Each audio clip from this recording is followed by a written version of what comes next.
VR, or virtual reality. So will the industry reach beyond gaming and entertainment and change how businesses actually operate? Joining us now to explain if and how that happens is Ted Murphy. He's the founder of IZEA.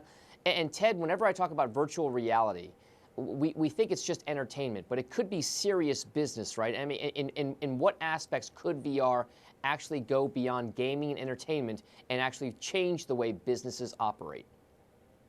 Well, Goldman just came out with a report yesterday saying that the sale of VR hardware is going to reach over $100 billion within the next 10 years. So the acceleration here is enormous, and it's not just about gaming.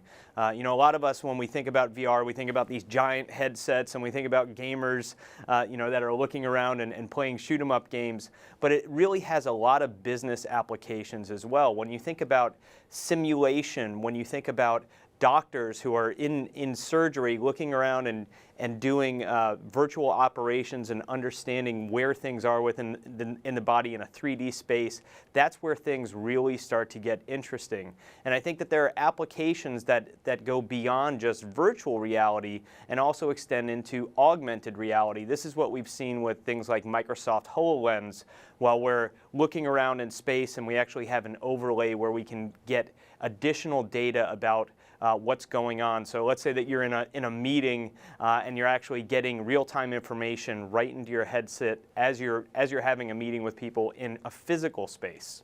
Now, Heather Bellini is an analyst over at Goldman Sachs. She had those similar comments to what you just made about how many billions of dollars in terms of an industry size it could become.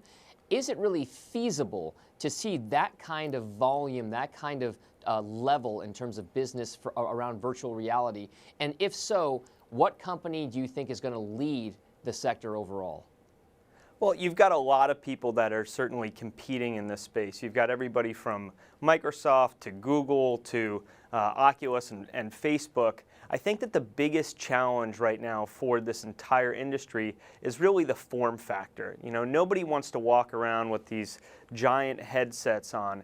And what's really going to change this space is when these things become just much more natural. So Google Glass was a smaller form factor, but you still had this weird thing in front of your periphery, and people were very uncomfortable when they saw that.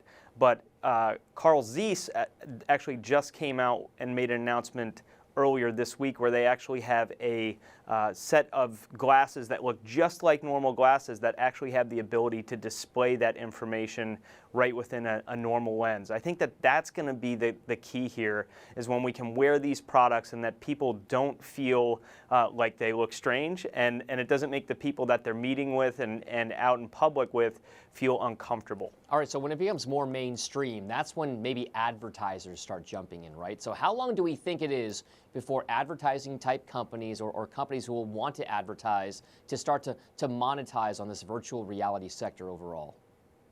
Well, you have kind of two parts of this space, right? The first is getting the hardware right and making it so that there's mass adoption. The second part is content creation. And until that mass adoption of the hardware is there, you're not actually going to see a lot of people really jumping in heavy on the content side. But as soon as people are actually walking around wearing these products and there's an opportunity to actually get in front of people and actually reach massive audiences, you're going to see advertisers all over this stuff, because it creates an entire new world on top of our physical world.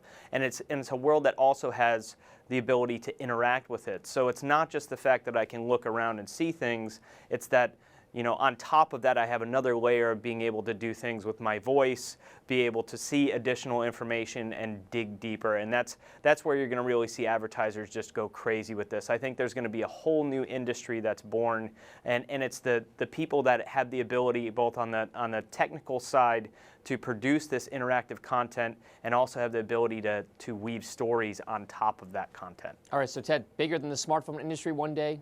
Yes? No? I think absolutely. It's really all this technology coming together is what makes it so special. It's not the smartphone industry or the television industry or the gaming industry or the simulation industry. All of it's going to merge, all of it's going to converge, and that that creates a really exciting future, not just for the companies that are producing the hardware, but as a consumer on the other side.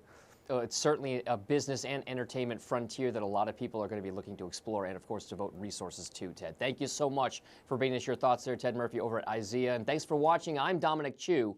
Have a great day. Hey YouTube fans, I'm Landon Dowdy from CNBC. Thanks so much for checking out our channel. Here you'll find videos packed with all the info that you need to be smarter about your finances. Be sure and subscribe by clicking right here, and click on all the videos around me to see CNBC's original series Young Money, Tech Bet, Kramer's Mad Money, and all the latest from CNBC.